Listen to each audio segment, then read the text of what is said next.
Great defeaters, new and old. Welcome back to another, and I'm sure this is going to be a very, very spicy edition of the breakdown with your host, BaseDaKID, Tony, Pugilistboy. We are the children of the game. Tony, how has your weekend been? How has your Monday been? Talk to me.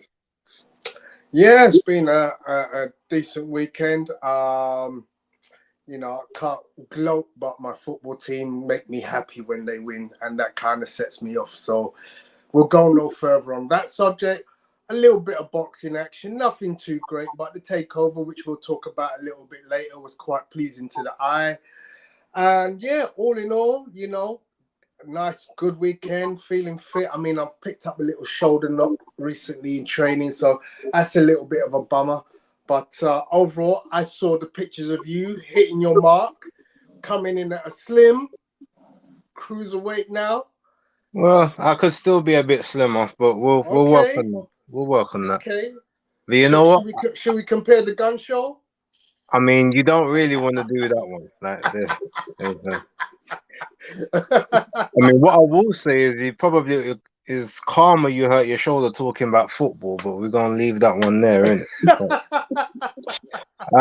What I will say, I think today, right? Seeing as there's literally only two fights to talk about that happened over the weekend that I know of, anyway. I've only seen one of them. This is all gonna be about this week, all right? We all know what's happening.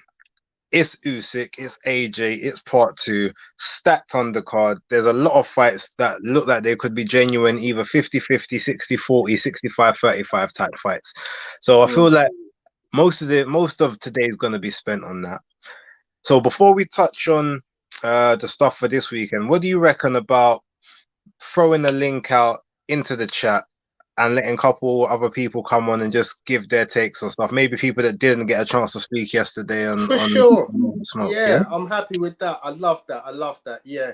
So let's acknowledge who's in the house already. All right. Big up to everybody. I hope you hit the like button and subscribe if you haven't. But from the get-go, early doors, October Red. Love it. As always, nice and early. Muller in the house. Shout out Muller. Pie's in the house. Uncle Jonah's in the house. Dan the Man is in the house. Mr. A, is in the house. Jay Lands.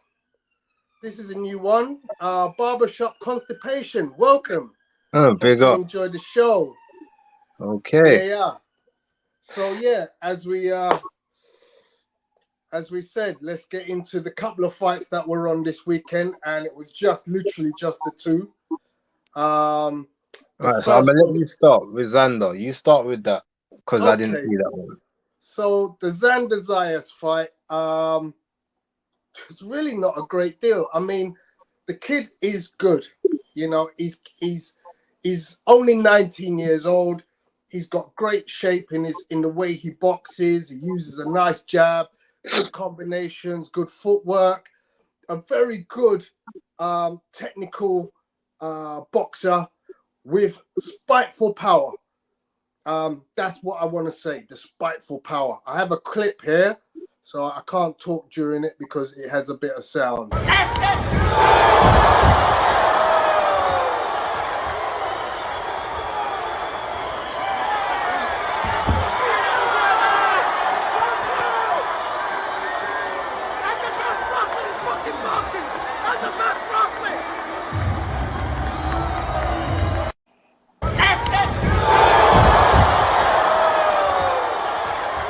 Too well, but it was a decent show from the lad. And obviously now everybody's saying, well, what next for Zander Zayas? Because, you know, the division is stacked. Where does he go next? Obviously, you don't want to rush a kid like that at his age. He's still got a lot of time to develop. But yeah, you know, very impressive performance. I mean, the thing is, you know, you say you don't want to rush, but back in the day, who was it? Whose name is it? I'm blanking. It wasn't Pernell Whitaker, but who was the one that was like a world champ at 19 from those lower weights back in the day? So Um, the youngest world champion was Wilfredo Benitez at that's the one, 16. Benitez. Was Yeah, it 16? yeah. So was he unified at 19 then? Because I know there was He someone could who have won been it. unified. Okay, Did he yeah. unify? No, I don't think he did.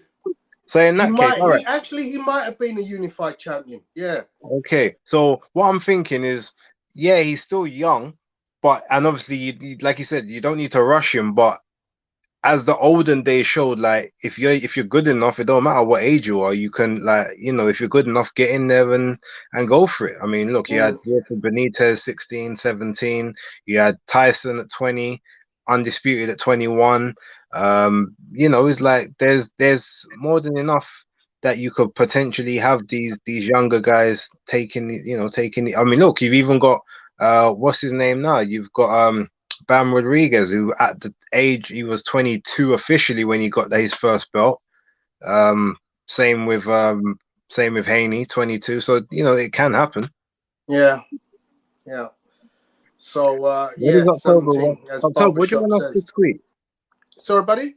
No, because October's saying tweet this if you can. Like, what do you want us to tweet? The show or Maybe she's talking about the show. I kind of looked at that and thought she must be talking about the show. uh, So yeah, guys, that's all I can really say about Zander Zayas. He's definitely one to look out for. He's looking good. Just keep your eye on him because he could be a star in the making. definitely. Okay, so we move on to the main headline. This is where the contention comes between Base and myself. Takeover 2.0.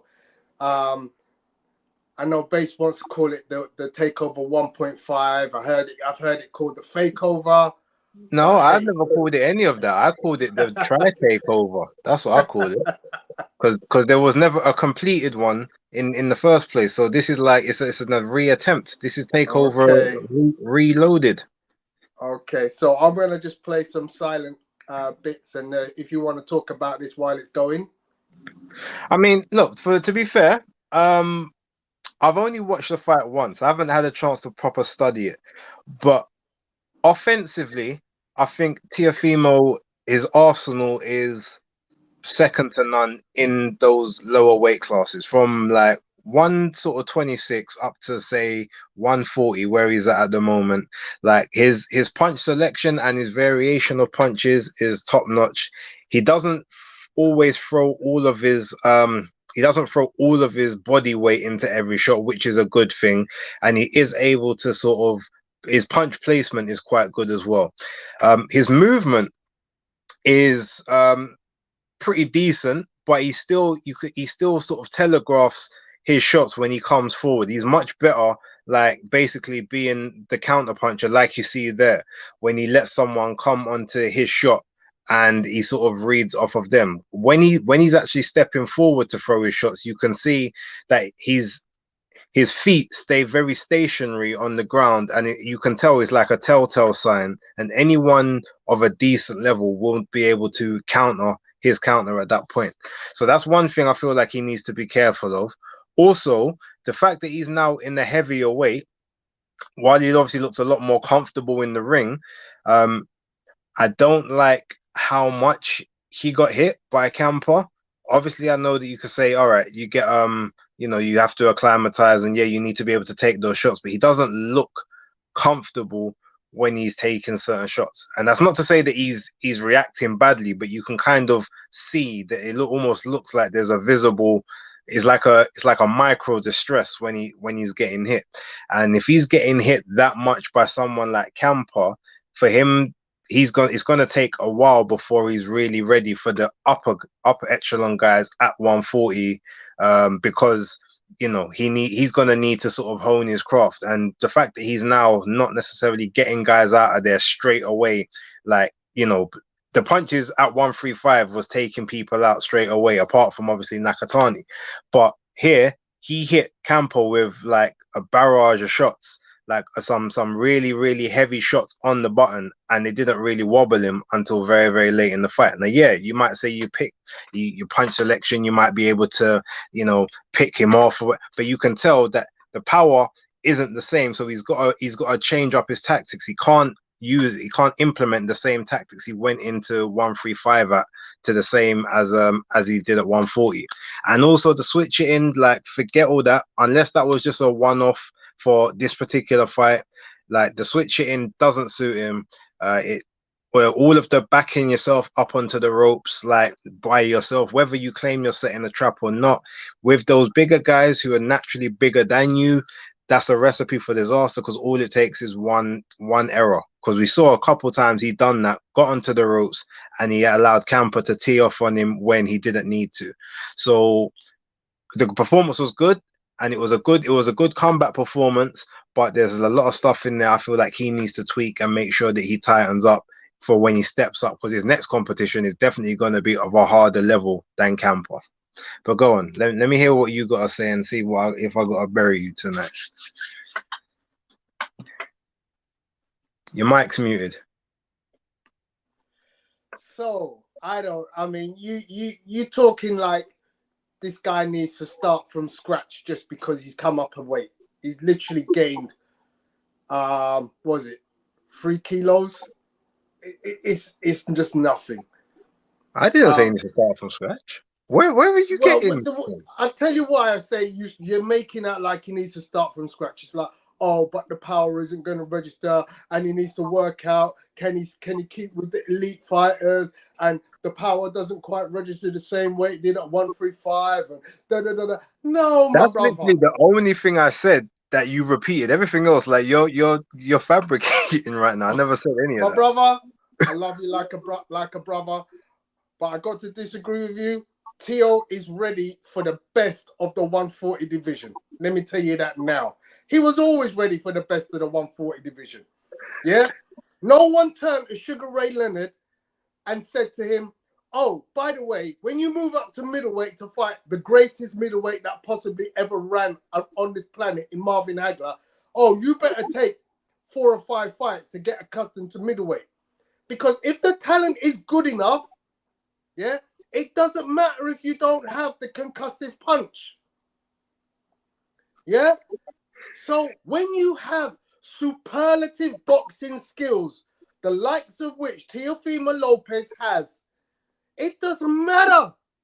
Like The Rock says, it doesn't matter. Yeah? He's ready to take on the killers. Can he take their shot? That's why you just want to get people hurt these days. He's not ready. I'll tell you. Actually, no. You finish, and I'll tell you why. Finish. Go ahead. Let me finish. I don't understand where you're getting this idea that he ain't ready.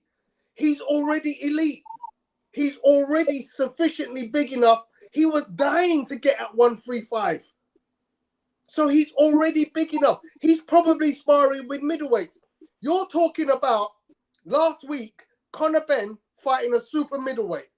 And now you can't get over a guy gaining 3 extra pounds to fight a junior welterweight. The logic doesn't stem.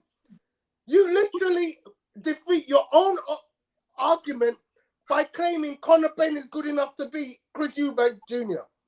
Literally. No. Yes, you do. No, I don't.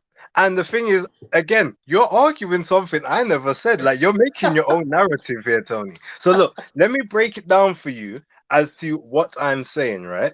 I never said that because he doesn't have the same punch at 140, he's not going to be effective. What I said was the fact that his punch isn't obviously going to carry as strongly, he's going to have to adjust his tactics.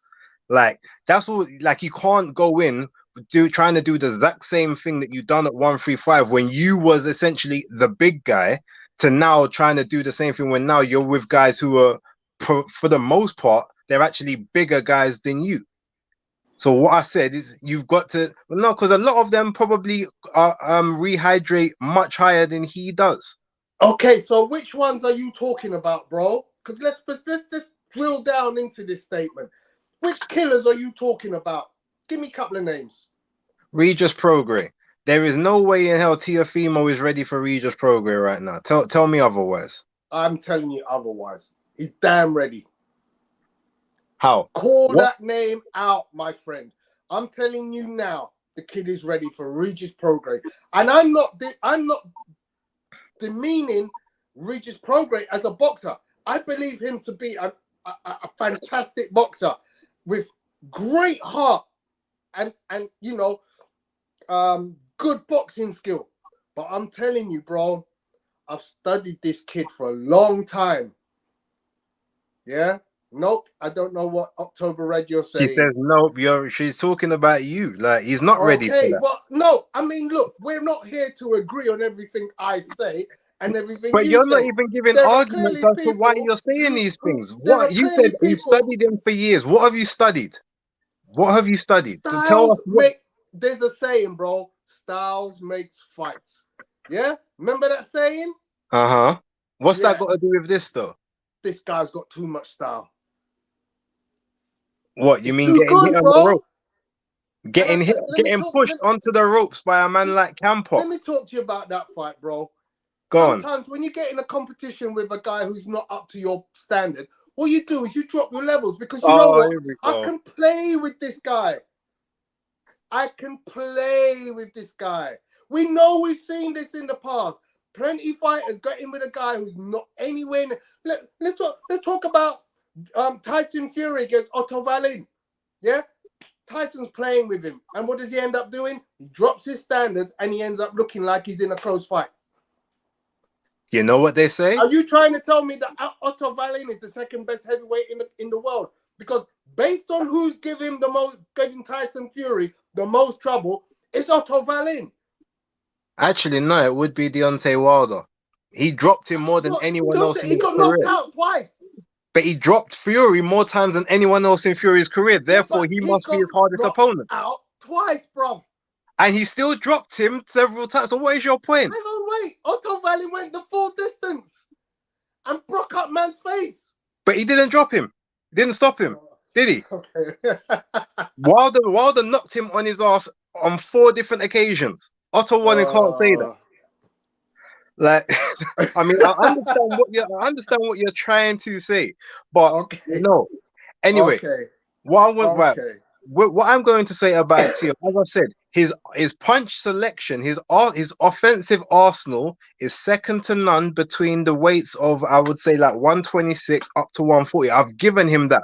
His defense is leaky as hell. And against these guys who punch significantly harder than the 135 guys that he's been fighting, he will come unstuck if he doesn't tighten it up. So what I said was, from this comeback fight, he needs another fight now that will, you step up the level again, because it's not going to be of the same level. And then after that one, then you kind of see where he is. Because ultimately, I think the only people he's going to beat in the upper echelon are the ones that are now basically struggling at the weight. So he could potentially beat someone like Josh Taylor a year from now, because he's already busting at the seams. So if he's Josh Taylor ain't gonna be around in a year, bro. I'm not saying he is. What I'm saying is, you know that. But can you let me finish my point? It's not about whether he's gonna be around or not. I'm saying that's the kind of guy.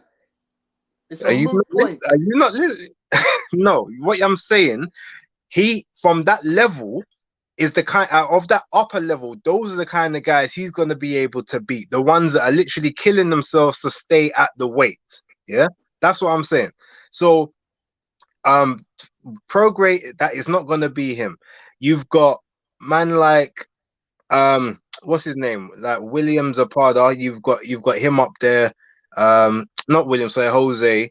You've got Jeremiah Ponce. You've got these guys here. Like, these are all gonna be guys that he's gonna have to see for those belts at some point or other. I'm not saying you can't do it. I'm just saying right now he needs a little more reintroduction to the game. And for you to compare him to Sugar Ray Leonard, talking about the welterweight to middleweight, his skill levels is not anywhere near Sugar Ray Leonard. He's not anywhere in that league. I don't even think I can call him elite at this point. He's got some work. He's a world-class fighter. I don't know if you can call him elite. He's not elite, and he was the unified champion of the lightweight division. He was unified, yeah. Hang on, wait. Did he beat Vasily Lomachenko He High did, tech Lomachenko, the but guy he, who he was lost to considered at Cambosos. Is one time Cambosos to elite? hang Is on, was Cambosos that elite? not the guy who was Is considered to Cambosos be elite? Yes or no? hang on, wait, was No, not no. But if Cambosos isn't elite, Lomachenko then maybe Teo considered to isn't be elite either. pound for pound the best fighter in the world at one time by very many people? Pound for Lomachenko didn't pound. throw a punch for the first 6 rounds of the fight, Tony. Oh, here Like, we I mean, go. Here we go. have you, Oh, God. here's my here's Your arguments are is weak, bro. Cambosos elite? You're Yes or weak. no? Is Cambosos elite? He won the belts. Did he defend them? If he Oh didn't my defend God. them, can he I really be cannot called believe elite? what I'm hearing. Yes or no? Literally. Can you be elite if you don't actually defend your belts? Oh, so you can't be, right? I'm asking a question. I'm asking you by your metric. Hang on, wait. So elite is all about defending your title. Elite is about winning the titles, beating No, the best possible. no, rubbish. With a Rubbish. what? Huh? Absolute So rubbish. what's elite then? Elite So what is boxers elite? don't even have to have a title, bro. What boxers? Who have to Elite have a title? boxers don't have to have a title. How do they become elite without that metric of a title? Okay. So let's talk about someone who might be a number 2 ranked fighter or number 1 ranked fighter who doesn't hold a world title, but Who? you can call elite. So let's talk about Jerome Boots Ennis. Is he? He's not elite, Tony. He's not elite. No, he's not elite. Okay. Who is he? Hold What? up. What? He hasn't even been a world-class performer yet. So how can he be elite? Hold up. Okay. Hold up. Okay. So we want to talk about these guys who are not quite elite. Yeah. So according to your standard, if you win a world title, does that make you elite? Not just winning it, no. So what do you have to do? Number one, it depends who you beat, how you beat them, and then it depends on defenses and who else is on your resume, who you're fighting. If you're fighting the David best Morrell people, Jr. elite? no, he's not elite. Is Jesse is Jose Benavidez elite? Jose, no. Is David Benavidez elite? No. Is Zerdo elite? No. Okay, I'm just testing you here. Yeah. Is Javante Tank Davis elite? No. Foolishness. No. Bare foolishness. How? A man is a freeweight world champion. He's a one-weight, 2-time world champion, Tony. Don't start that foolishness again. Winning regular titles doesn't count. He hasn't beat any elite boxers in his whole career. Don't. You can't run this dumb narrative. So Fury ain't elite. Unfortunately, I would have to say in this current climate, he is. Because he's been. But hang on, wait. He's only defended once. He defended twice.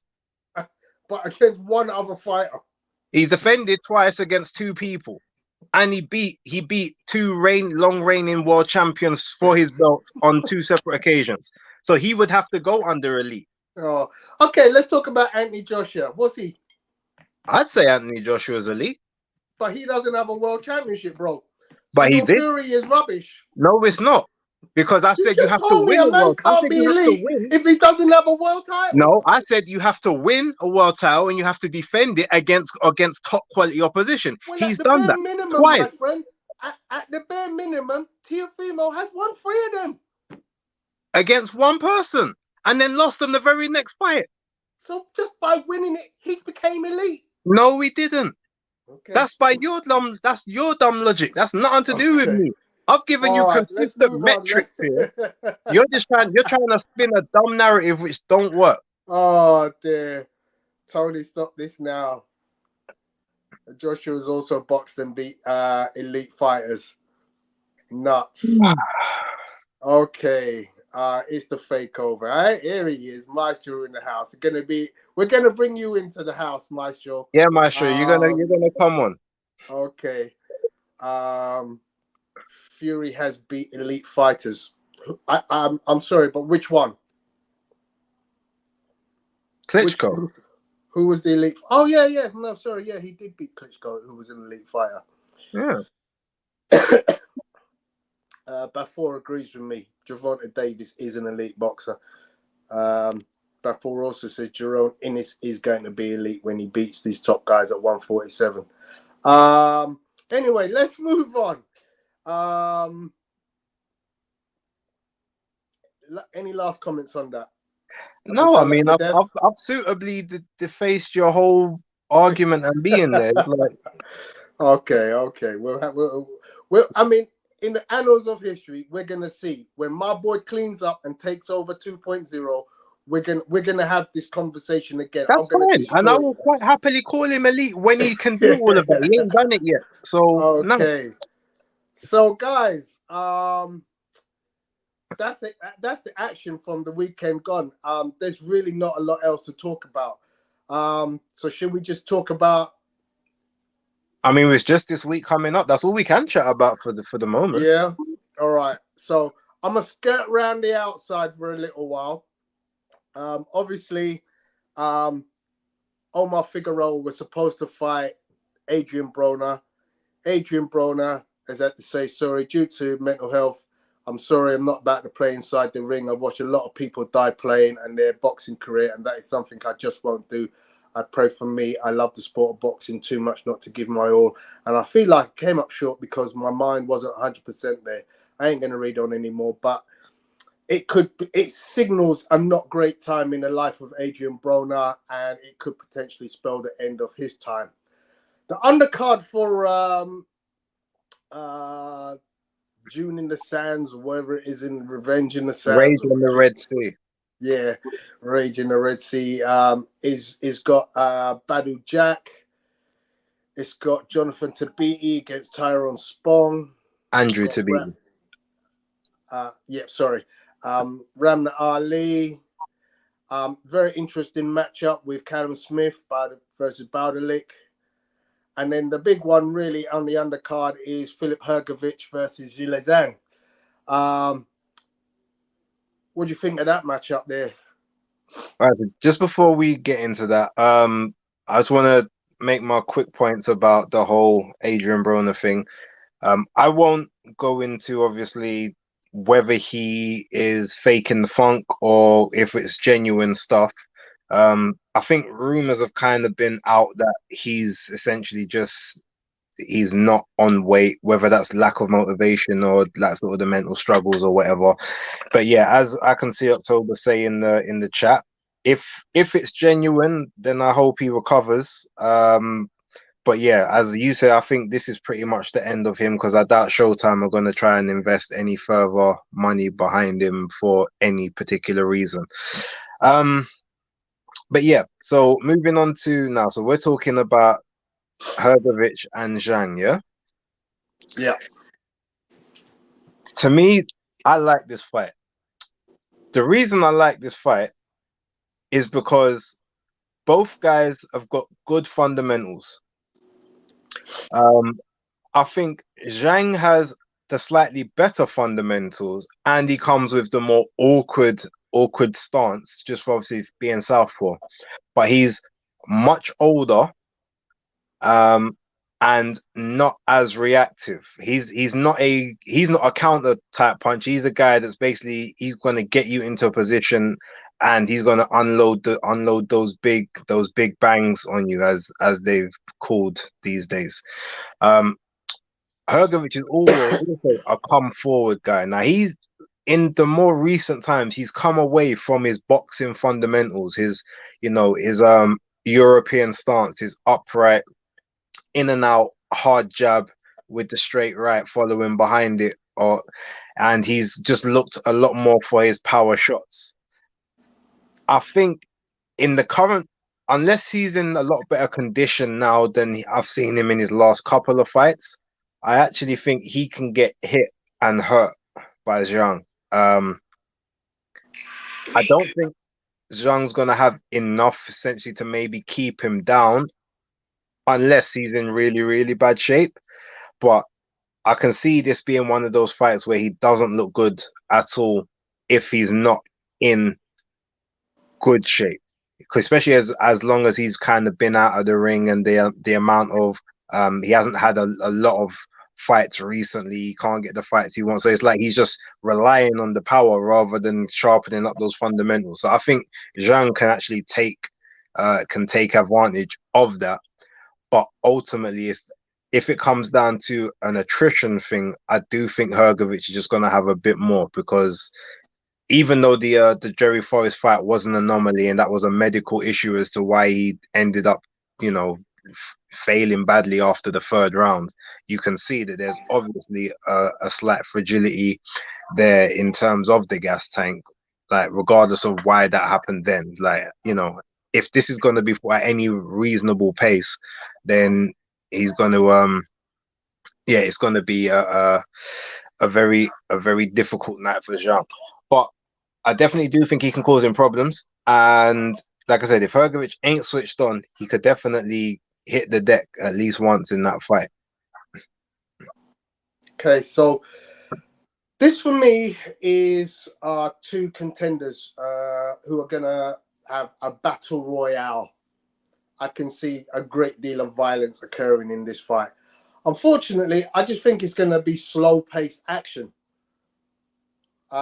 When you compare, you know, the speed of the jabs, the speed of the footwork, you know, the combinations, I just think both guys in all their fights I've ever watched, they both look competent fighters. They both carry decent power, but they both fight very slow. And I kind of feel like, you know, it's going to ebb and flow and ebb and flow. And I really wonder who really is the guy who wants it more, because in both their most recent fights, I kind of feel like neither of them has wanted to kind of go, you know what, I'm gonna do something that puts the heavyweight division on notice that I am the man and I want to be considered the man to beat. You know, I mean, I'd even go so far as to say, look, this Dynamite Dubois destroying Brian in the way he did kind of sets a little bit of the nerves tingling about, oh, look, he's got something that maybe a few others don't. Parker versus Joe Joyce is an interesting fight where I possibly see the power negating each other, where they possibly won't be a knockdown and they probably just end up fighting to a win for one or the other by the end of 12 rounds. But what I do see, the action is going to be fast. It's going to be far more frequent. We'll get far more engagement. So this to me represents a good fight, but a slow fight. And that's my The one thing, I think the one thing that we also need to be careful, or not even careful, because obviously Zhang is, I think he's the same height as Hrgovic. I think they're both 6'6". Now, if Zhang ever dips down at any point in that fight, that's when he loses. Purely because, like, we see Hrgovic is one of the nastiest punchers in the division. Like, anytime you dip anywhere, like, he will literally hit you to the back of the head and act like it was, oh well, your head was just, it came into range of my glove, and not that he was literally aiming for that spot. So Zhang, anytime he blocks, he's gonna have to block sideways, or he's gonna have to hands up and lean back. If he dips forward at any point, his equilibrium's going to be shot to bits within 20 seconds of any salvo that Hrgovic lands. So he definitely has to be careful of that. White Tony, it's not going to be a snooze fest. I'm going to be there. I'm paying a lot of money to be there. It needs to be an exciting fight. Thank you very much. I think it will be. I think the styles are perfectly gelled to make it an exciting fight. Guys in the chat who asked about the heat, clearly this is Jeddah. These people have got serious investment. If you've ever been to anywhere in the Middle East, you will know every building has huge air conditioning. So I have no doubt that the heat that they experience outside will be nothing like what they experience inside. So, guys, I wouldn't worry about, you know, people flaking out and not being able to take the heat, because it's not an outdoor event. It's an indoor event. What I will say though is October is actually very well. I didn't see all of them, but I saw AJ's workout, and to me, it's not like he went over and above like the necessary limits of his abilities. But when he went over to the corner when they was taking the gloves off of him, he was visibly like breathing quite hard after just a couple minutes. Now, that to me is a bit concerning because remember he wasn't throwing his hardest of hard shots. He wasn't, it wasn't every minute combo running from this side to the other. He did 2, 3, 4 minutes of work. And like I'm not saying he was gasping, but he was visibly like, he was sucking wind in. So that would leave me to be a little cautious. I mean, I know Usyk's comfortable over there at the moment. He's been over there for the last 3 months, in Dubai, which is actually, from what I heard, is actually hotter than Saudi Arabia right now. So, it's all the same thing, but basically. Well, I mean, apparently it's 10 degrees hotter in Dubai. Those 10 degrees are gonna mean something. Yeah, I mean, you could have been in London last week. You was receiving the same temperatures as Dubai. You was probably hotter in London than it was in Dubai. So give or take. Well, no, I'm not getting involved in that one. But yeah, that's just my thought on it. October saying, yeah, Ben Whittaker did the same. So it maybe it might play a factor because from what I've heard, also it's the state. I know I think the arena isn't fully enclosed. I don't think it's a fully enclosed arena. I think there is some where, even though it will be air conditioned, I think there is I don't think it's fully closed. So one thing you can count on with the people out in Jeddah, just like you do with Dubai, just like you do with Abu Dhabi. And as I said, I've been to those places. I've been both Abu Dhabi and Dubai. There's not a place you walk where there's anything in or outdoor that public needs to be at and you can't get some cooling. Them people have got the art of cooling down to a T. I mean, ultimately, the boxers will be boxing. There will be lights on them. It will be warm because of the lights. It will be naturally warm. But I'm not saying they're going to cool the ring down to 10 degrees so that it's a nice cool environment, because that doesn't help the boxers. But what it won't be is stupidly hot at the time of night that is being boxed. Don't forget that they're fighting UK time 10:30. Yeah, that's the ring time. That's the ring walk time, 10:30 p.m. So it would not be surprising if the temperature outside has dropped dramatically, and the air condition just needs to keep it at a decent temperature. You're probably worse off if you were boxing earlier on in the program around 6 p.m. because that's when the day will still be hot. Tell them, yes, brother, I know. Me I travel them size, you see. So, let's see what people are saying. They want to talk about the Callum Smith fight. Yeah, let's talk about that one, shall we? There was a comment in there about it. Just a quick one on Hrgovic. Hrgovic lost his dad. That can't be easy. This fight was originally scheduled for the Canelo versus Bivol undercard. So, yeah, good point, Maestro.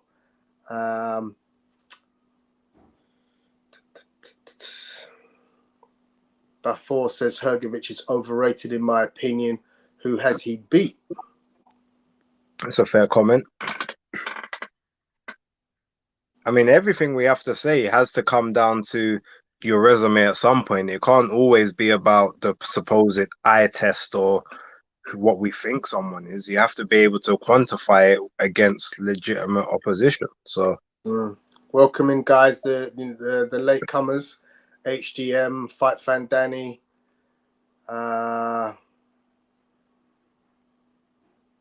HDM says, I think Hrgovic has got this.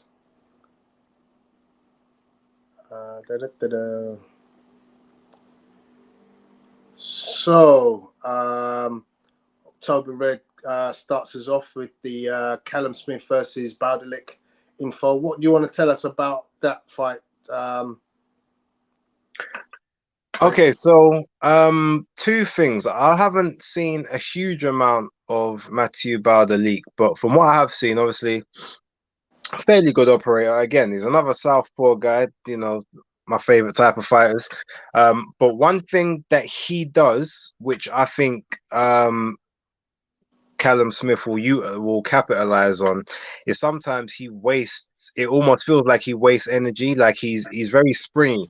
So he doesn't take subtle movements. He takes sort of like large step backs or large steps to the side.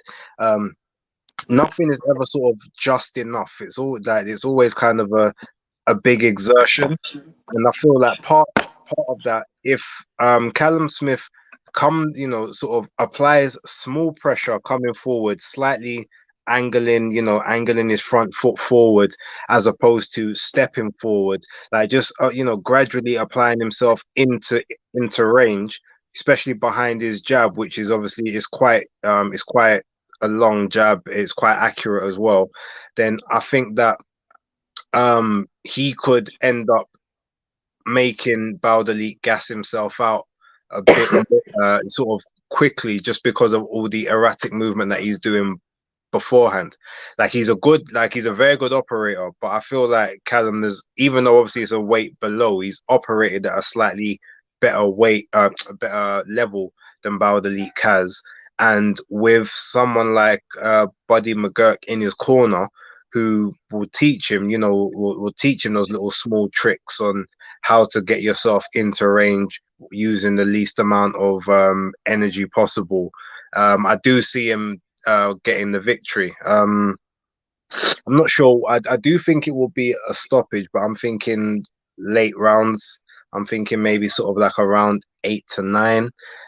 Only, but and that primarily will only be just due to Bauderlique possibly like mentally fatiguing, sort of gassing himself out by just sort of moving way more than he has to.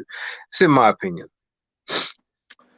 Yeah, I mean, I can't say I'm an expert on Bauderlique, so a couple of fights that I've sort of looked at in the last couple of days just to kind of get an idea of his style. You know, southpaw, long levers, decent footwork. Appears to look for the overhand left quite regularly.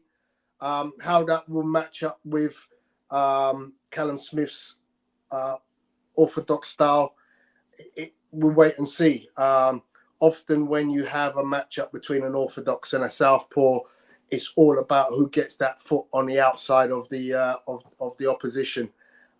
But obviously, Callum Smith is a seasoned operator. I expect his experience to do him well in this one. Obviously, he's fought at a way higher level than Bauderlique has. He's got toughness. He's obviously going to gut check this kid, and we'll see what happens. But I'm expecting Callum Smith to win. The one reservation for me is, is he going to show any signs of aging? Because he's been out a while now, and you kind of think, how many more times will he go to the well and draw in and get that win?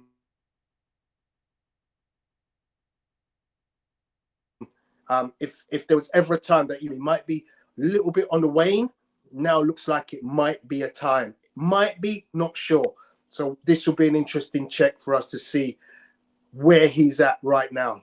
And as before says, be interesting to see Josh Buatsi against Callum. Maestro asked the question, who are your top 5 at 175? Want to answer that, Base? Or read the rest of what he says.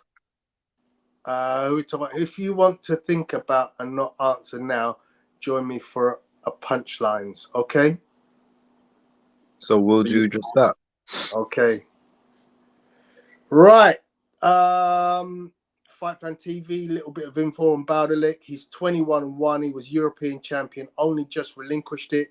He broke Igor Mikhalkin's jaw for the 7th round retirement, but he did get knocked out in his first round by Dragan Lepai in 2017, which ain't good.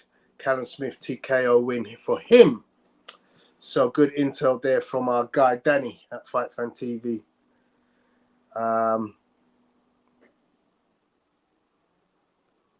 He and was then out a posed. while last time too, and retired his last opponent via seizure, didn't he? So basically, what she's saying is the rust ain't really there, or the you know. Okay. Oh, are we talking? Is it main event time, or are we talking about Ben Whitaker?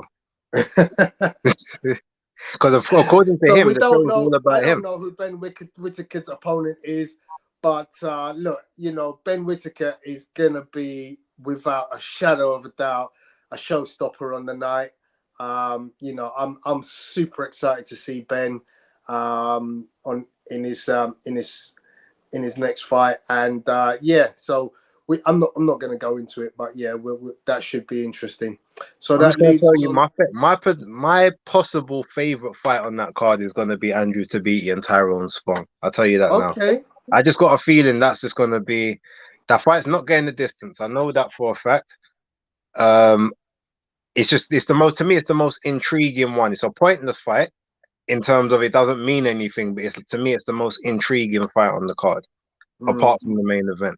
But that's fine. We don't have to go into that further. We can move on to what everyone wants to talk about. Okay.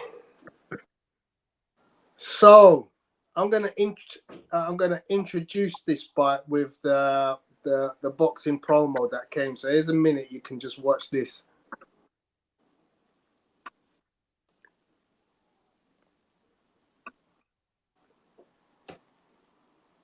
It seems really strange that we got nothing for months in advance. We knew the fight was happening.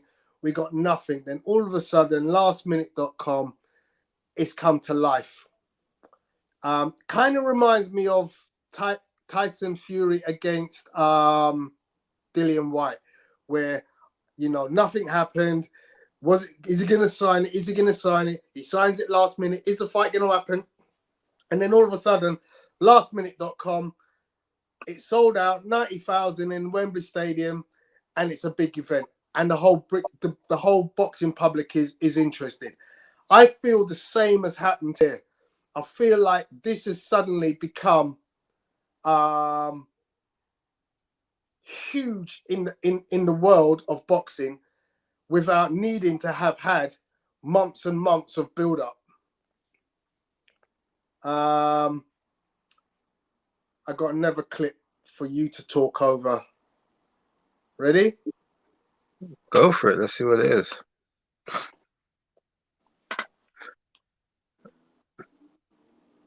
I don't really know what I'm looking at here, but okay. There's nothing. It's just some backdrop. So just talk. Just Yeah. tell us what you I think. mean, look, in terms of this fight, everyone knows I'm not gonna give my predictions or anything until I'm ready to drop my content and until I see how both guys look and what they're coming at on the scales on Friday.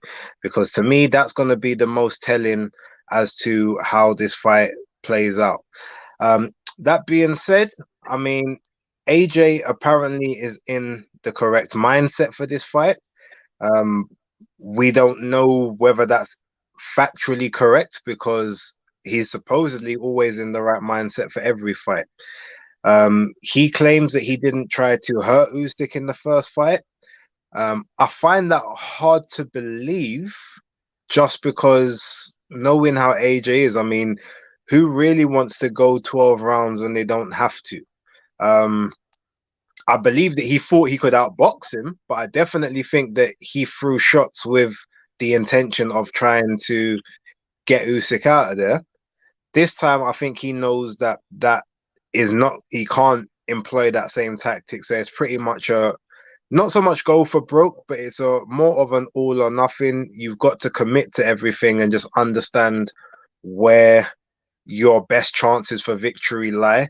Because every opponent, just because you can't go 12 rounds with Usyk doesn't necessarily mean that you then can't go 12 rounds with other boxers. It's just that going 12 rounds with him isn't the best way for you to succeed in this particular fight because that's not the strategy you need. So he needs to, yeah, like this is now adaptation. He needs to get his game plan right. He needs to adapt in the correct ways to nullify what Usyk does best. On the other hand, Alexander Usyk was expecting him to do that the first time round, and he never. So there has to be a way that I have to assume he's expecting that on this occasion. And if there's one thing we know about Alexander Usyk is number one, he can adjust his game plan. He can switch it up on the fly. But number two, he's not gonna just wilt under pressure. Like we've seen it in several of his fights as an amateur and as a pro. Whether even if he gets knocked down, is never gonna be an easy night's work for anyone. So even though I'm not gonna chastise anyone regardless of whether they get their predictions right or wrong. If AJ doesn't do it on the weekend, I'm gonna need Ash to come on Monday Night Smoke. Purely because no, I'm gonna tell you why. I'm gonna tell you why I'm gonna need him to come on. Getting it wrong is fine. It doesn't matter. But because he said on Monday Night Smoke back in the day, he goes, Usyk, AJ knocks him out in 5, easy work. Those two words didn't sit right with me because Usyk is not easy work for anybody in the world at any time. So I feel like that's just very disrespectful. So he's gonna have to come on and atone for those words of disrespect. Outside of that, yeah, I think it's gonna be a great fight, and I don't think it's gonna go the distance. Yes, so wow. The chat has gone absolutely mad. And obviously I gotta give a big shout out to Ash with the super chat. Give us some hope on how AJ wins. I'm sick, he says. You know, look, there are people who have given up on AJ. They were saddened when he lost to Ruiz. I mean, I'm typically thinking about my brother Colin. He was like, Facio, look at this man. Can't even do a fat boy like Pillsbury Doughboy Andy Ruiz. Anyway, he lost it with him then. And then he comes and he wins it, and he doesn't impress my brother and another similar casuals kind of look at it and go, yeah, he's lost that killer. You know, he goes and he boxes a man when he should be going out and brocking him up and tearing him in two. So AJ's got his haters, but look, I kind of feel like the country is excited about boxing right now because in the last week we've had the return of Eubank Ben to the point that, let me just on that but very quickly pick this one in. My 70-year-old aunt rang me and I'm like, hello, and not like I don't expect her to ring me, but she rang me to ask who's going to win out of Ben and Eubank, and I'm like, rotted. That is to show how much that fight has really captivated the audience of the UK. And at the same time, we now have AJ's return. And all of a sudden, we've got all these people wanting AJ to win. And as I said on Maestro's show yesterday, the whole of the UK is behind our boy, AJ. I've seen some people tweeting so many things. Oh, yeah, definitely Usyk is a better boxer, but we want AJ to win. And so the swell of excitement has grown in a very short period of time to the point that, of course, you know, now we've got loads of comments in the chat. Anthony Joshua wins in the 10th round. This Usyk Don makes me sick. If he wasn't around, he'd be fine. If he wasn't around, he'd be fine. Oh, that's AJ. October is saying round 7, Usyk will be smoked. Love that confidence. Can I push back? Let me just push back on one thing. For everyone because a lot of people have said, look, this fight doesn't go past 6 rounds. AJ wins within the first 6. It's fair enough assessment, all right? But I need people to answer one question. When was the last time AJ won a fight before the 6th round, or in the 6th round, or before the 7th in a fight? Like, when was that? The last time he won a fight within 6 rounds was Eric Molina in 2016. I just want people to let that resonate. When is he shown that he's capable of beating a top level guy within 6 rounds at this stage of his career? I want people to answer that, because if we look at the Pulev fight, he had Pulev banged to rights after the 3rd round, and it took him 6 more rounds to finish the job. Yeah. So as teacher has asked the question, is AJ still gun shy since the Ruiz fight? Before says Anthony Joshua wins this fight. End of discussion. Octobia likes that. Guys, we've put in the chat the link to come in. Let's talk it out, guys. If you want to come in, hit the link. We'll bring you in. See what he did to Pulev, says Untraceable Don. He ain't gun shy. Jam Down 187 says, let's see if AJ is asking the Saudi equivalent of Clifton, what do you think about Usyk before the bell rings? That'll be Prince. That'll be what's his name? Hamed. That'll be Hamed. Oh dear. White Tony says this is gonna be a proper roller coaster. This fight is not gonna be easy for either.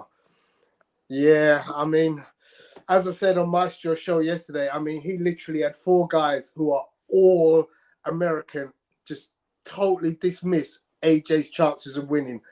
And I'm saying, listen, I know the superior, more elite boxer is Alexander Usyk. However, I see how AJ wins this, and I'm backing my boy. I'm backing him to the hilt.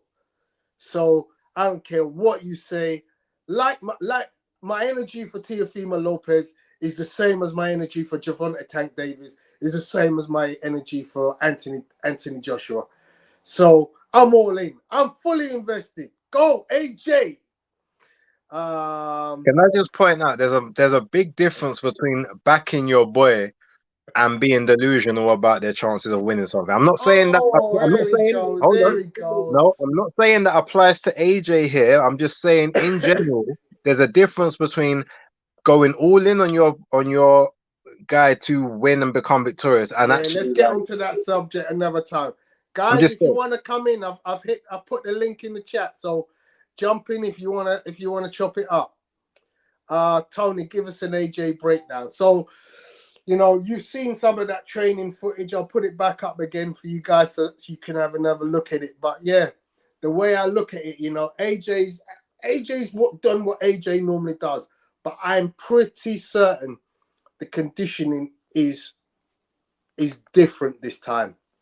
You know, I think. Go ahead. I know. I see Ash asked a comment there. Obviously, I need to respond to that, or do I? Because I've given the answer previously. I don't know if he actually wants me to respond but let him. Well, okay. Look, put it this way. I saw instances of things that Tyson Fury did that I felt Dillian White would be able to exploit, because I've seen him exploit it before. Admittedly, not with guys the size of Tyson Fury, but we all know that Tyson didn't like being.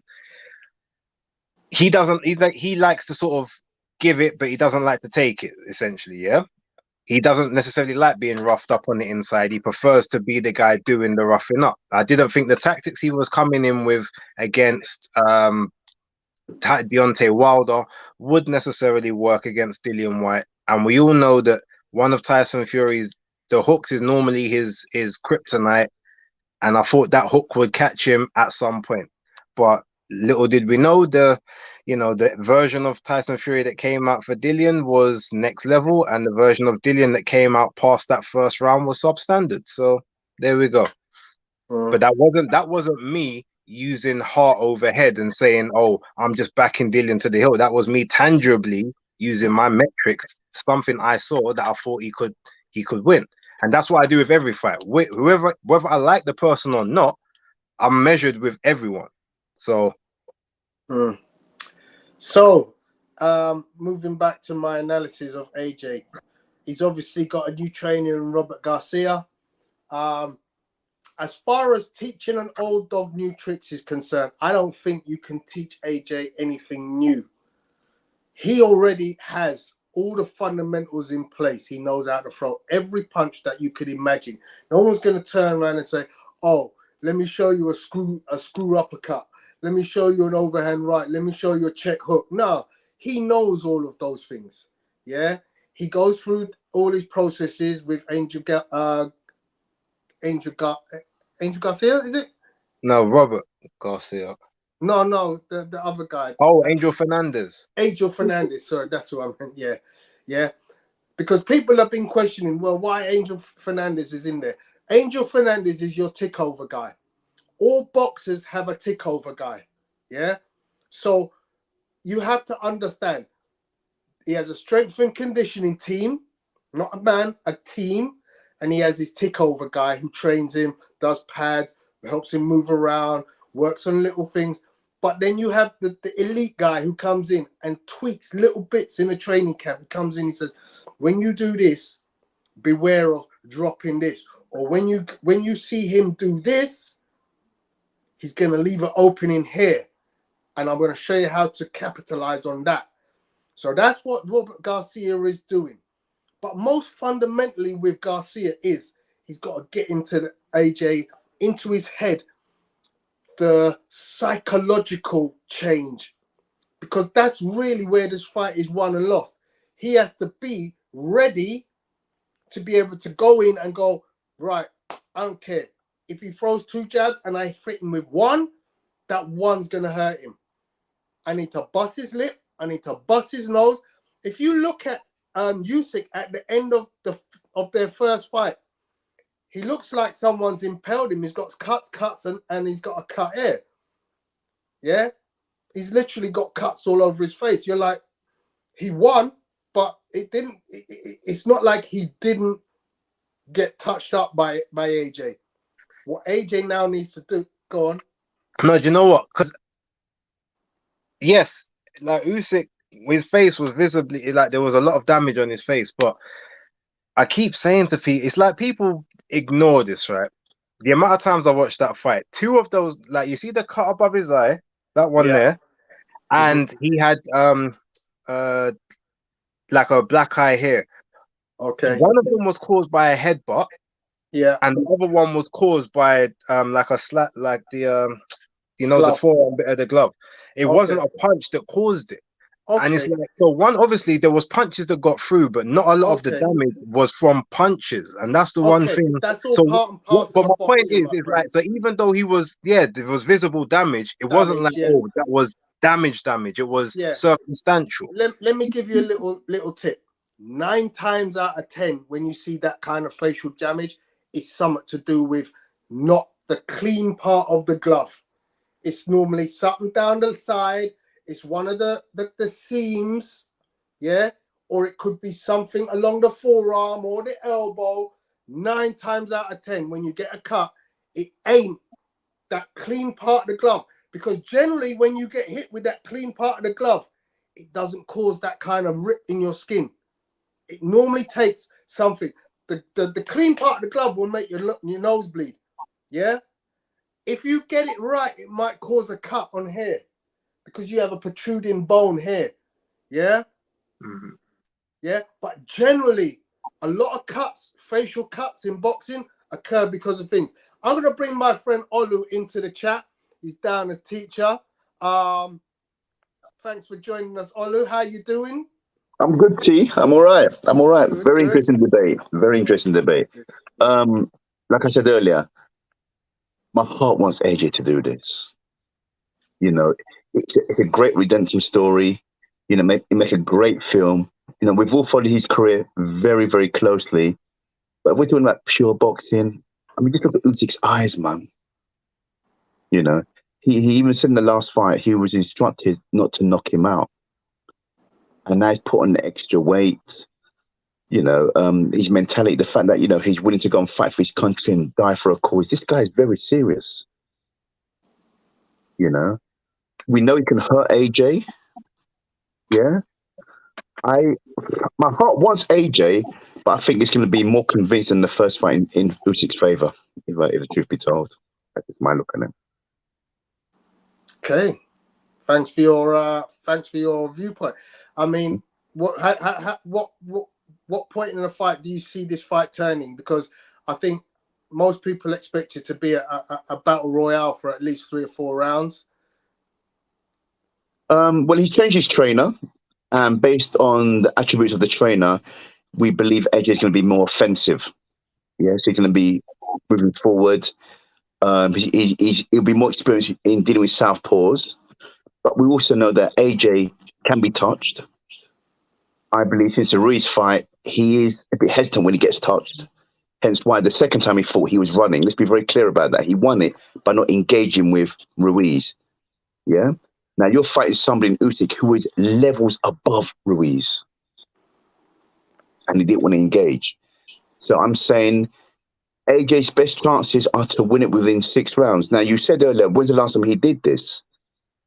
It's been a while. But also, AJ, we know after 6 rounds, the gas is empty. You know? For someone who is a supreme athlete, after 6 rounds of fighting like that, the power wanes.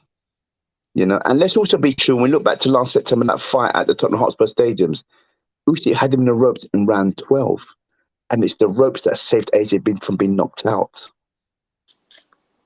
It's still as it is, you know. Okay. So now that Usyk's got more power, I think he's got more belief in terms of he knows he can hurt AJ. Yeah, I think he has the mental fortitude that he's not just fighting for the belt; he's fighting for a bigger cause. I mean, I don't know if you heard, he tried to get the rights to screen the fight free in his country. Yeah. He's done it. It's been shown on his YouTube channel. There you go. 17 in Ukraine for free. But then everywhere else in the world gets it for free anyway if they've got the zone. Right. But this guy's fighting not just for the fight, he's fighting for a bigger cause. Yeah. So I mean, yeah. I'm a little bit unsure, and nobody will really be able to know this, but I'm a bit unsure about the mental side of Usyk. I mean, he's a clown. He's always clowning around. You know, he does his juggling.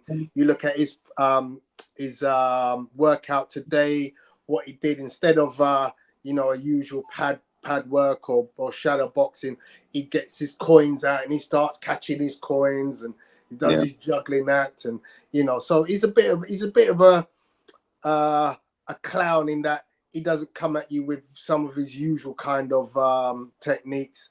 But having said that, it will be interesting. Let's get that like that. AJ needs one thing Wilder has in abundance: the delusional belief in his ability to beat anyway. AJ has always come across as someone that questions his own abilities against top opponents. Yeah, that's a very good point, Jam Down. I would say I totally 100% believe AJ has overcome those mental barriers that existed in his head before the last fight and during the last fight. Because I think Why do you say that? Because he's talked about it, and I think you hear things subliminally, but there comes a point when it clicks. You know what? I need to bring back Yemi. I need to stop being Mr. Nice Guy. Where last time I'm going to give you my belts to hold. I'm going to touch you and dance with you and cuddle you and nah. Yeah, that's that. If you'd have seen me prior to the Fury versus White fight, there was a little niceties going on during the warm up just before it. I'm like, nah, bruv. If I want to tear your head off, I'm coming with that Derek Chisora energy. You know that one where it's like, I don't want to. Hey, you need to come with that Mr. T. You're not Mr. T energy from Rocky. You need to come with that energy. Yeah. Pushing him from the get go. Let him know that I'm not playing here. What's your prediction? Yeah.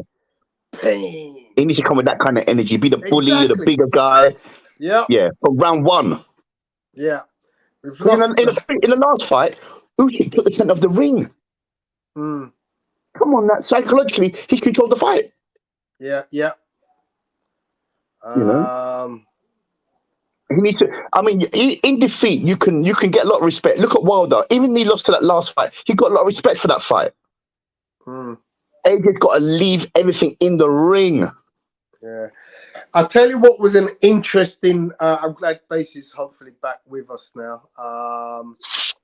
What was an interesting comment? I don't know if anyone saw the interview with Ambrose Mendy.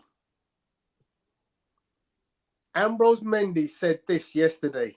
He said, AJ, as if he was talking to AJ, you're allowed one foul in boxing. Yeah? Yeah. And you know what that means? You got to employ the dark arts. You got to come out. You got to elbow this fella. You got to headbutt him. You got to do something that makes the referee say, you do that again, I'm taking a point off. Yeah. Yeah? You have to get angry. You have to get dirty. Yeah. Yeah? You have to do a headlock, whatever it takes. You Yeah. have to do something dirty. Yeah. And make this a dirty fight. Yeah. Because once it goes down that road, it's in your hands. Yeah. Rowan Perry says AJ has cut 9 of his opponents, 7 of them coming from a punch. Bafor says, Anthony Joshua, I beg you walk out to NBA young boy war with us. October says, if he has to fight dirty, then so be it. Yeah. Yeah. I mean, you know, lean on him, put his head in his face. He's got to just be nasty. Yeah, it's good to him. You know, if he gets into a flow, break it up, hold him. He's got to be horrible. Just show him that he's a bigger guy. He's not coming to play. The AJ Nice thing. Don't worry about that. I've come. You know what I mean? He's got to be intentional. Yeah. You know. So Neil says that won't work against a guy with 300 fights. Those are 300 fights against light heavyweights and cruiserweights. Yes, he fought Joe Joyce as an amateur. Yes, he fought Joe Joyce as an amateur. I was there at York Hall in the WSB amateur game. But you know, this is one of them fights. You know, if I was AJ's trainer and I'm training him, I'm taking it. I'm like, yeah, all right. We're gonna do a few things a little bit different in this training camp. Yeah. And I'm gonna show you. Make sure when he does this, pull that. When he does that. Do you remember how Chisora made him look ordinary? No, I didn't say ordinary. But he didn't do that. He pressured him. He needs to put that kind of pressure. He did work him with some dark stuff. But he made him uncomfortable for the first 2 rounds of the fight. Okay, cool. Like, you know, it's a weight he wasn't used to carrying and pushing around that weight. After the 3rd round, he pretty much did what he wanted with Chisora for the rest of the fight, to be totally honest. What I was going to say, though, with regards to, you know, he's talking about AJ and obviously and Usyk 300 fights, but the one thing about Usyk has, which is different, is remember, he's been fighting since like super middle at like 165 pounds. So he's fought from there all the way up to this current set. So he's been able to sample different skill sets of different people of different punching power, variety, and speed of foot, speed of movement. So so in that sense, he's just got a lot more seasoning in that. Whereas AJ has always been a super heavyweight, so he's always fought big guys that are around the same speed and, you know, similar punch and whatnot. So they're just varied in their experience in both pro and amateur. So that does also create a balance to the two. Ash and Kwan, big guns, both agree that Usyk has gained too much weight. Gaining weight isn't a good thing for him. What do you guys think of that? I'll let Teacher go first. I think Usyk's a very smart fighter. He's been 12 rounds with AJ. He's felt the power. So he knows now, he felt AJ's power. He knows now that he can absorb the power and he can hurt AJ. I think putting on the weight is a calculated move to take AJ out early. Because as you said earlier, he has the know-how and the ring craft to mix it up within a fight. So if he feels he's not going his way, he can change it up. And I think the extra weight would give AJ something to think about, because we all know when AJ gets hit on the chin, we don't like what we see. And I believe if he starts this fight how he ended the last round, AJ could be in serious trouble very early on. So I'm saying the weight is to Usyk's advantage. My opinion. And you, Base? I think if he's put on weight, he hasn't done something that he doesn't think he can handle. So obviously, I don't know how much weight he's actually put on compared to what we see, or whether it was true that he lost the 20 pounds when he was in the Ukraine and he's now had to put it all back on quickly. Like, all of that is talk, so we don't really know, to be fair. What we do know is gradually, fight by fight, as a heavyweight, he's put on a bit more weight. So he's walking around now with this extra weight on him. He appears like he's still able to kind of do what he wants to do in the ring with the additional weight.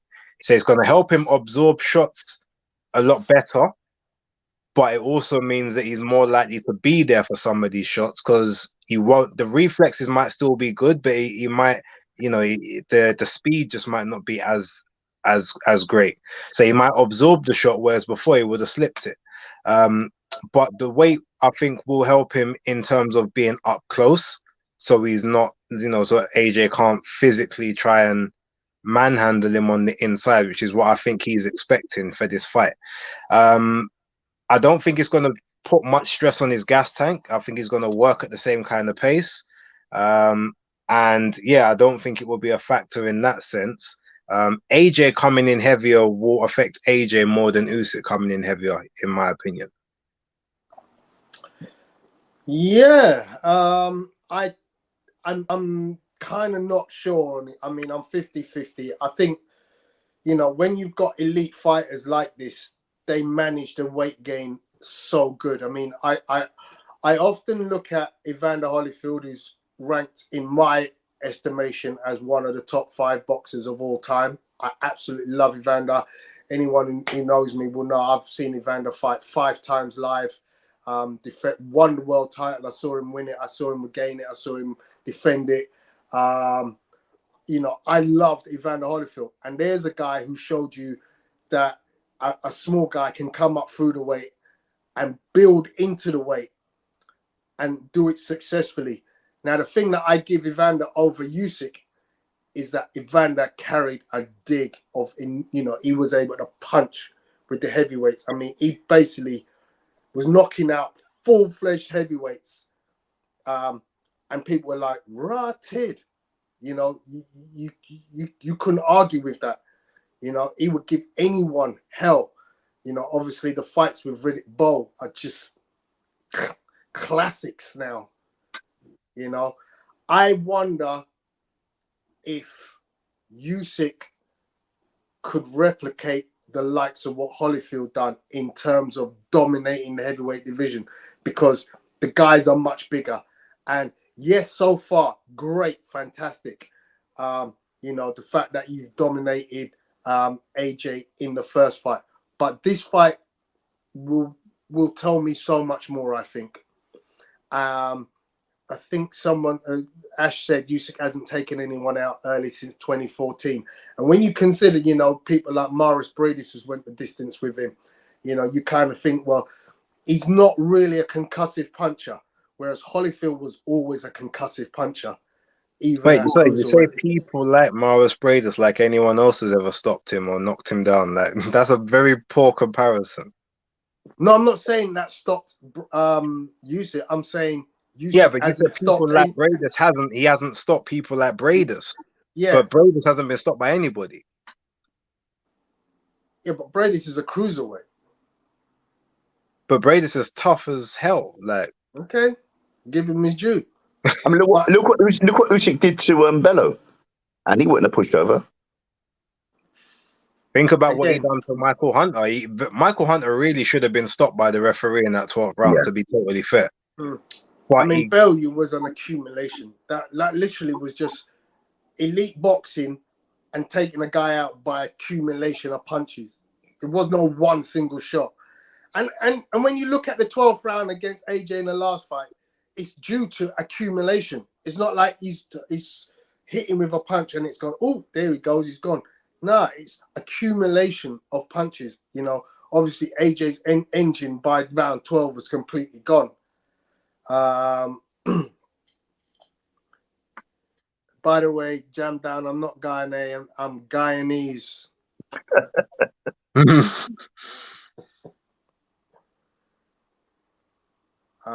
Tony, I could name guys Holyfield went points with. Yeah, I mean, you can talk about Dwight Muhammad Calwi all day long. Great fights with him.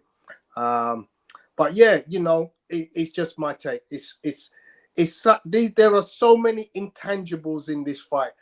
Danny, you want to come on and say a little bit? I know you're okay. Just one thing, Tony. One other thing.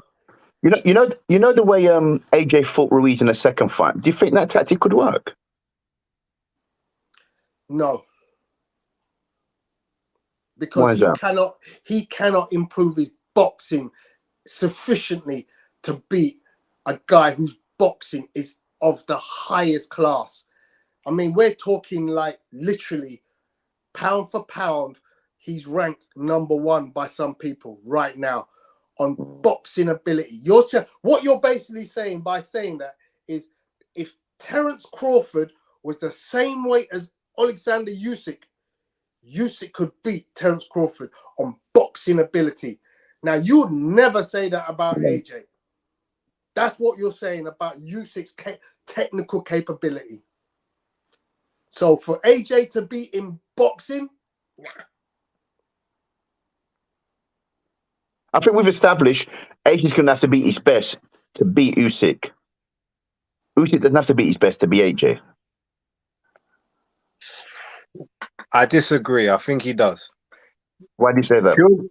Purely because as long as AJ's in there, the puncher's chance is still a chance. Like, I mean, we have to remember, AJ, as much as he may not be of the level of Usyk skill-wise and technical ability-wise, he's still an Olympic gold medalist. He still fought like the who's who of heavyweights of this current era, or the era before, if that's how you want to, like, he's still a class and quality operator. So if Usyk isn't 100% or 90%, then AJ will still be able to take him out with a hard shot. So you can't disrespect AJ that much. I can't let that one stand. No, I'm not disrespecting AJ. What I'm saying in terms of this fight will question AJ's heart. No, but you said he doesn't have to be. You said Usyk doesn't have to be 100% to beat AJ. I'm saying that is a disrespect to AJ's abilities as a boxer, because that's not the case. Danny, welcome, bro. How you doing? Yeah, I'm all good, man. I'm all good, you know. Yeah, so talk to us, buddy. I mean, for anyone who doesn't follow Danny on Fight Fan TV, go check out Fight Fan TV on YouTube. He's got some great content. Love that interview with Craig last week. So yeah, what's your take on this one, bro? My take is, for most of the build-up, I was thinking Usyk's too talented. His boxing ability is just going to be too much. But when I saw some videos of AJ's, the combinations he's been working on, with the body shots thrown in there, in them, I think he's going for that kind of Richard Riakporhe new technique, where he's working with the same coach, and I think that is going to be a body shot amongst them combinations. Because when AJ does let his hands go, nobody reels off combinations like AJ in the heavyweight division, and I think that when he does reel them off, and he lands that body shot, I think that's going to do some significant damage and probably put Usyk over, and then he'll have to go for the finish, because the longer it goes, as we know, it takes AJ a very long time to get a second wind, and you don't need Usyk picking you up and trying to go for the stoppage on you. So I think he does need to try and end matters within 7, but he needs to be a bit calculated with it. But the main thing he has to do is what Tunde said. My phone's overheating. I'm going to be back in a sec. Okay.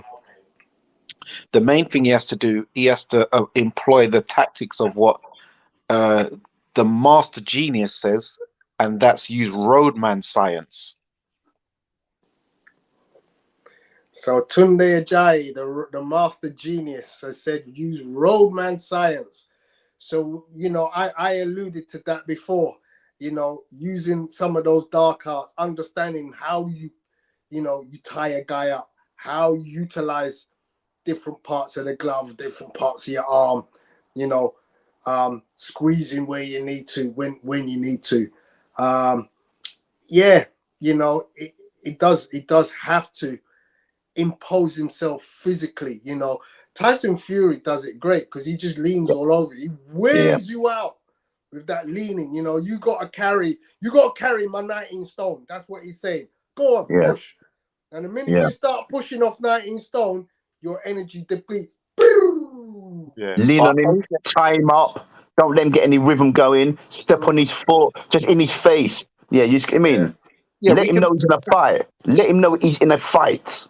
Yeah, we can say that, but unfortunately, AJ's not that type of fighter who's going to lean and grapple and headlock and lean on you and stuff like that. So his version of inside fighting would probably be more of that Anthony Yard style where the hands up and you just kind of like push against him and then reel off your combinations, because all that grappling and mixed martial art BJJ type move is not an AJ type thing. That's more of a Tyson Fury and a Vladimir Klitschko. Yeah, but AJ's been doing some wrestling though. He's been doing some wrestling training and grappling with a Coley.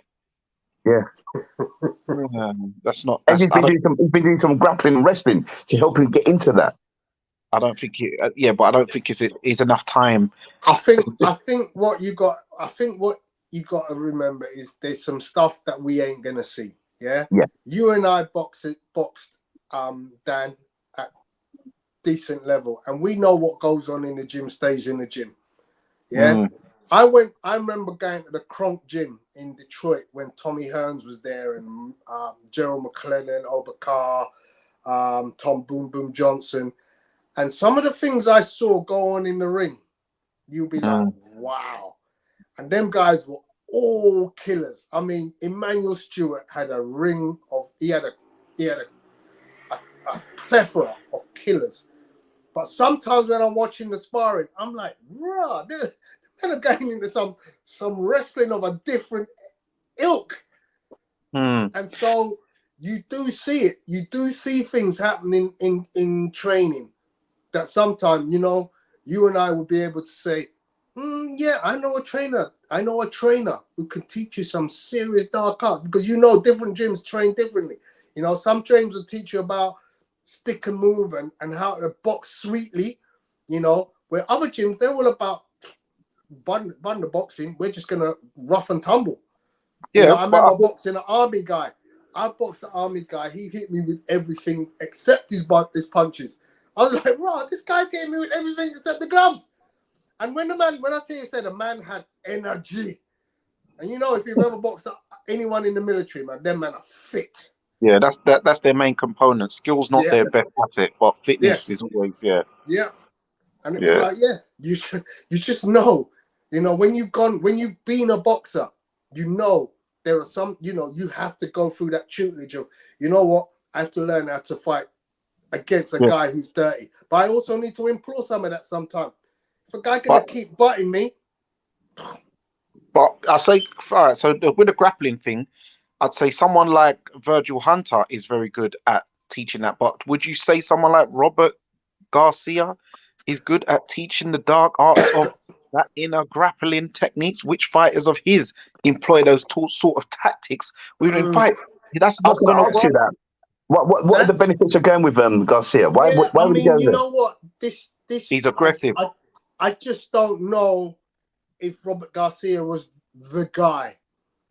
And I have to believe he is the guy, because I'm hoping that he's been able to do what is necessary. So when people say to me, how can I see this fight going? Well, clearly I can see Usyk just outboxing AJ to the point of like finishing him in the late rounds.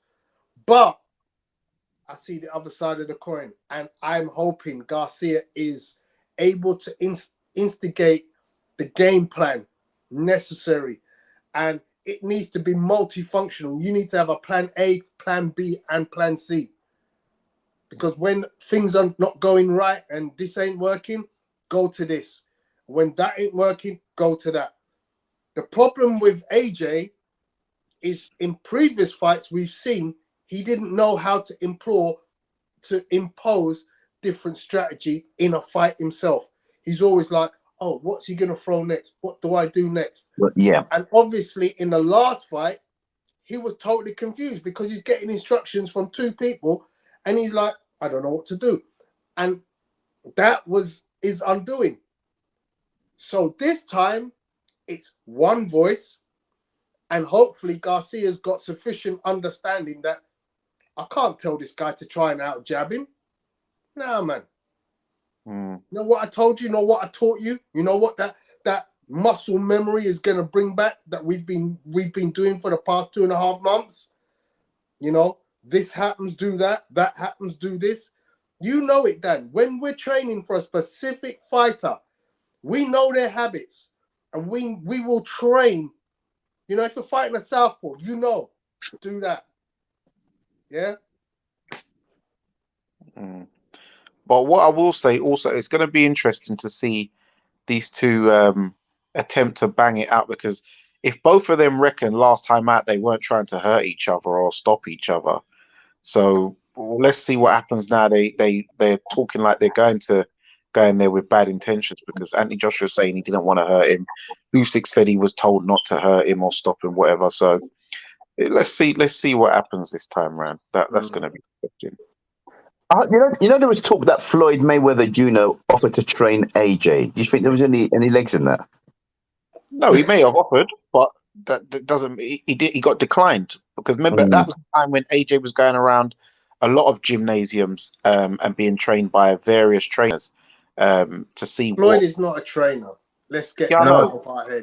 Floyd offered to train him for the second Ruiz fight. It wasn't for this round. It was before that. Oh, right, okay. Yeah, but Floyd isn't a trainer. Let's get that out of our heads. Yeah, he's not a trainer like that. So he was just offering a service to, public. It serves a good public discussion, doesn't it? Yeah, Floyd is like Tyson Fury. He likes to see himself in the headlines at any given time. So if he can say something and get some clickbait out of it, he's gonna do it. Yeah. But he's no trainer, so let's get off of that.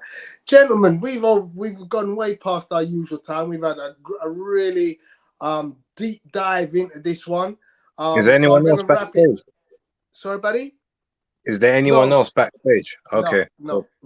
So I'm just going to ask you quickly, last time, before we go, give me your last prediction on how this fight ends. Let's start with you, Olu. You know what? I'm going to go AJ. I'm going to say AJ. And how does it finish? Points. AJ on points, really? AJ on points, yeah. AJ on points. That's actually been a fairly. I've heard that narrative. A lot of people don't think it's going to be a points. If he goes the distance, unless he's been dropped multiple times, it's going to be a points decision to him, because it's easier to style it that way. I've heard that. Okay. Danny, what's your thoughts? I'm going with AJ on a stoppage via the reel-off combinations with a body shot in there. Okay. What round? Base? Or what rounds? Oh, rounds. I mean, early, middle, late. 47. Okay, 4 to 7. Decent. Right. Base, you wanna? I know you guys will find out when my videos come out what my predictions will be. Okay, so look out, guys, for Base's show later on in the week, where he will be giving Base's picks. You can follow him in the details down below. So my prediction, guys, AJ wins knockout round 7. Or I shouldn't say knockout, TKO round 7. Yeah. He's gonna hurt him, he's gonna cut him, he's gonna round 7. Guys, thank you all very much for joining us. If you haven't done so already, hit the like and subscribe button, hit the bell for the notifications. As I mentioned, Base will be having his own Base's picks and a couple other shows this week, so look out for that content coming. Yes, go ahead, Dan. Yes, and sorry, guys, If you want to get a breakdown and insight, I'll do a discussion interview with a member of Team AJ, who's one of his training partners and bodyguard, on the Neutral Corner podcast. It just dropped today. Fight Fan TV live on YouTube. So check that episode out, and you'll get some insight on the life of AJ and stuff like that. I just laughed at this comment from HDM, basically giving them Castillo responses. If anyone has seen the interview with Castillo and Eddie Hearn, it's just comic genius, mate. Susan's breath. But looks like we've lost Base because of his phone overheating. But yeah, guys, also Maestro in the house. Maestro, where are we going to catch you? Because I know he's got a show. He might not be here anymore. But Maestro is also going to be having a show talking about it. Thank you, everybody who joined in the chat. Great to see you all. We will be back next Monday. Monday Night Smoke will be fire. Because, you know, Travis and KG will be absolutely all over the result of this fight. And it's going to bring the most bants you've ever seen. Because this is the fight of the year. This, you know, until Chris Eubank Jr. against Ben, this is the fight of the year. So, you know, expect an absolute amazing Monday Night Smoke on Monday on here, the Undefeated podcast. Otherwise, guys, catch them on their pod on Thursday. Some people were asking about a watch along. There should be one on the Undefeated podcast. I may not be out on it myself. Yeah, Saturday night's giving me all kind of drama at the moment because certain events are occurring and they kind of clash with this and other things. So you and I might be together, innit, Dan? Yes. Yeah. So guys, thank you very much. Been a pleasure. Thank you very much, Olu. Thank you, Dan, for joining us. We'll catch you again next week. Take care, guys. And we're out. Bye. Peace.